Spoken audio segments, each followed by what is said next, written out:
Assalomu alaykum aziz vatandoshlar. Mana biz hozir Germaniyaning Berlin shahridagi O'zbekiston elchixonasida joylashib turibmiz. Mana umuman go'zallikni ko'rishingiz mumkin. Daraxtlar, umuman milliylik, xuddiki o'zimizni O'zbekistonni bir parchasida turgandek his qilyapmiz.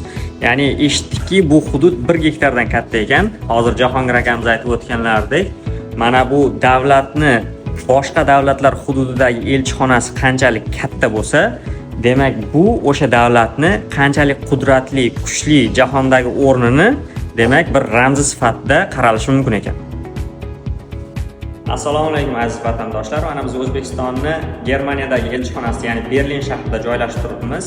Mana biz bugun juda ham bir katta konferensiyaga tayyorgarlik ko'rmoqdamiz. Konferensiyamizning asosiy maqsadi xususiy bandlik agentliklarini Germaniyadagi ish beruvchilar bilan bog'lash va uning asosiy maqsadi siz aziz vatandoshlarga Germaniya davlatida xavfsiz, qonuniy va shaffof bo'ladigan ishlarni topish va Germaniya davlatining O'zbekiston bilan aloqalarini yanada mustahkamlash. Bizlarni kuzatishda davom eting va job rejini ham kuzatishda davom etishingizni so'rab qolamiz.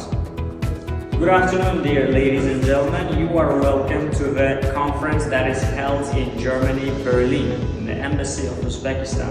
This conference is dedicated to the transparent and legal migration of Uzbek workforce to Germany.